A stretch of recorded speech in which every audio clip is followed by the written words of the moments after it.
All right, first of all, an ionic bond is a charge-based bond.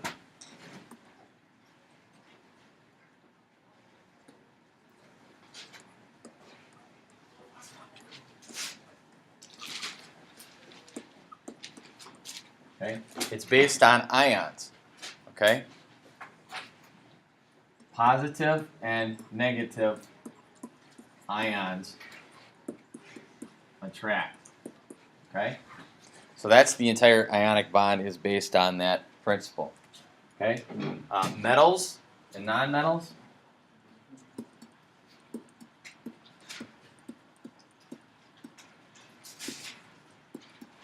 are used here in this particular type of bonding. All right? So the type of bond that is going to be your positive is going to be your metals. All right, these are positive, and your nonmetals are going to be negative. And let's take a look why here. Okay, we're going to talk about first the electron dot diagram, and we have talked about this already, but I'll quick review it. Okay, the electron dot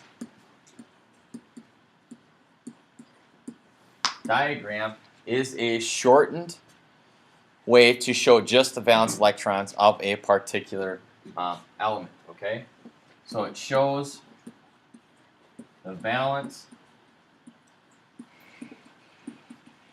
electrons that occur in a reaction. Okay, so for instance, let's look at beryllium here. Beryllium has a total of 4 electrons. Okay. So beryllium's got 1, 2 in its first energy level, and then it would have 1, 2 in its second energy level.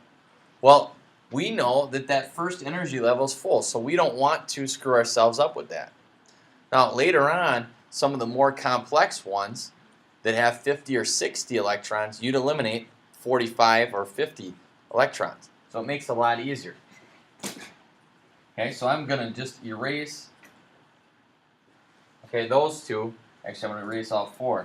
So now what I'm going to do is I'm just going to show the 2 valence electrons. So beryllium has 2 valence electrons like this. Okay? Lithium has 3 total electrons, so it has 1 valence electron. Okay? And if I go from left to right on the periodic table, lithium has 1, beryllium has 2. Zach, you want to get that? Boron has 3, carbon 4. I'm going from left to right on the periodic table, the second period. Nitrogen 5. Notice the way that I'm going through this. Andrew Hart, go down to the guidance office. Okay. Andrew, why don't you just wait a few minutes, okay? All right, we got 6. 1, 2, 3, 4, 5, 6 for oxygen. Fluorine, it's missing 1. Okay, so it has 7 electrons, valence electrons. Okay, 7. And then the entire last column, the noble gases actually have a full set of valence electrons. Neon will have 1, 2, 3, 4, 5, 6, 7, 8. Okay, guys, see how that happens? So we use the electron dot diagram to show the number of valence electrons. Now, going back to ionic bonding. All right? So lithium has 1 valence electron. It wants to get rid of that. It's highly reactive because it wants to get rid of this electron. Okay? Also, fluorine is missing 1. And again, fluorine, or the halogens in that column, are very reactive because they are missing just 1. So they're very close to it. Okay? So this is how ionic bonds work. Lithium would donate its electron to fluorine. Right? Okay? Because lithium loses a negative electron, and all atoms are even to start out with, they're neutral. So because lithium loses a negative, it actually makes it positive. And that's how I said metals are positive. Okay? Fluorine gains an electron. It then has a full valence electron. It's got 8, right? And because it gains a negative, that makes fluorine negative. Okay? And that's how a nonmetal is negative, because they gain electrons to complete their valence set of electrons. Okay? How do you know which ones gain and which ones lose? How do you know which gains and how do you know which ones lose? We know the ones on the left-hand side of the periodic table. Those have 1 or 2 extra valence electrons, right? We talked. So they're getting rid. So on the left-hand side, they're getting rid. On the right-hand side, they're gaining. Right? Here's the, in this, I wish I had a little bit more room here. I could stretch it out. But this fluorine would actually belong over here, right? So these have 1 or 2 or 3 electrons on the left-hand side. On the right-hand side, these have, they're missing 3 or 2 or 1. So they're looking to gain because it's easier to gain than it is to lose 5 or 6 or 7. Okay? So you see, beryllium in this case has 1, 2, and it can donate or give its electrons, boom, to oxygen, and it would complete that. So that would be, if we had a bond based on this, now I'm going to go up here, okay? Lithium is positive, right? Fluorine is negative. This would be an ionic compound. Does that make sense?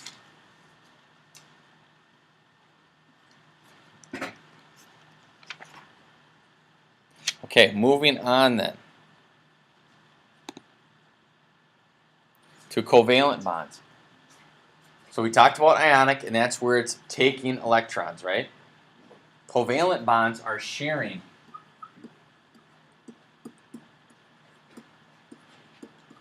electrons.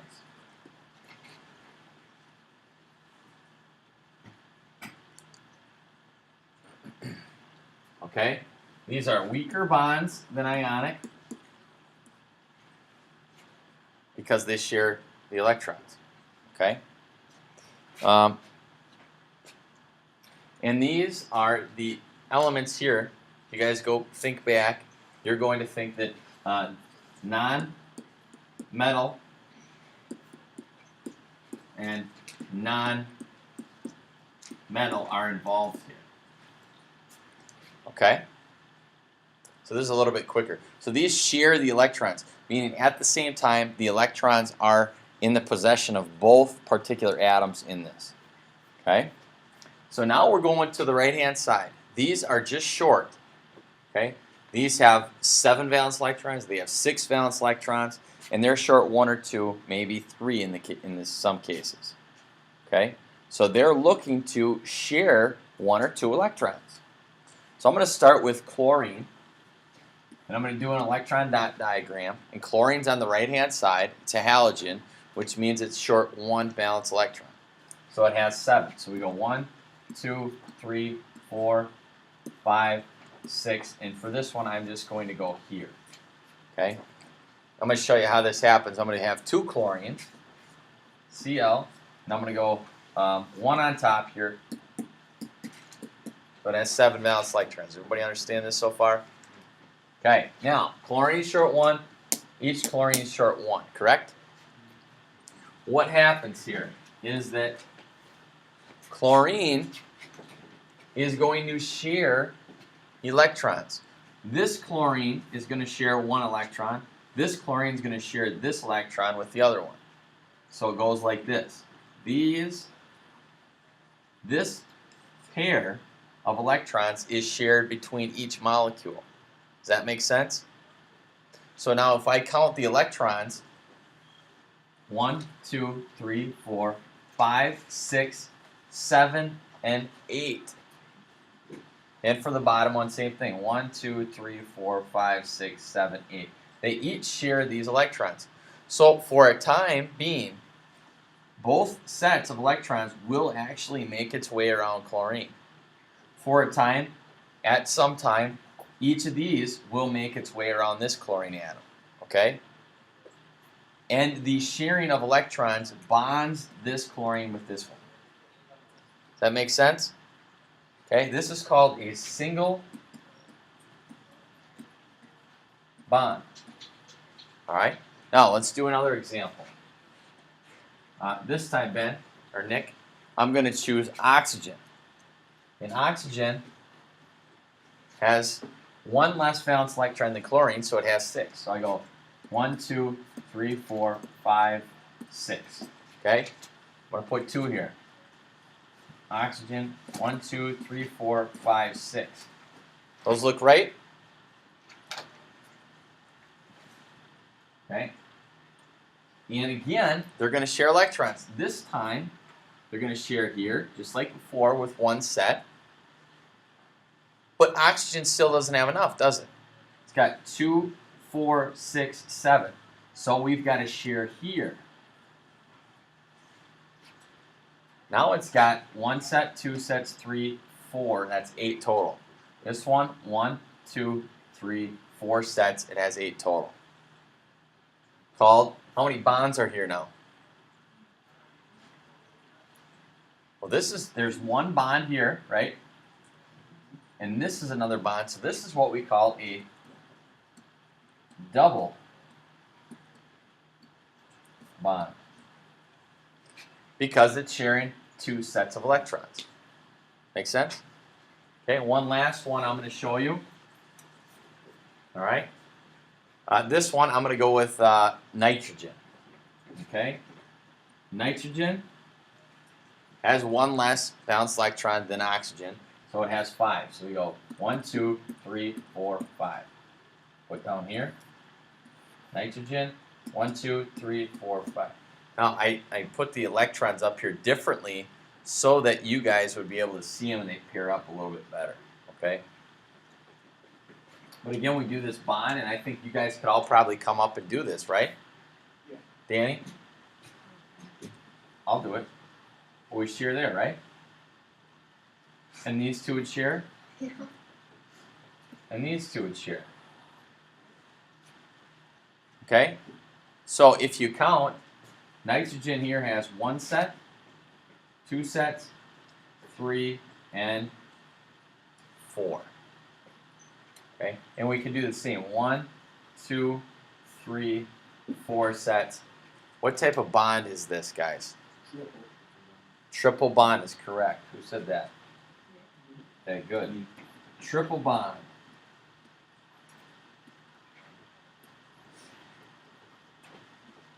So, doesn't more bonds mean that it's a stronger connection between them?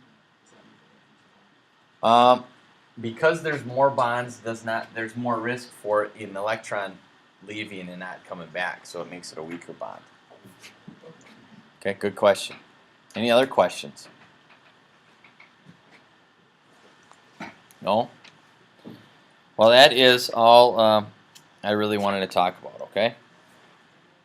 So we'll stop there and move forward.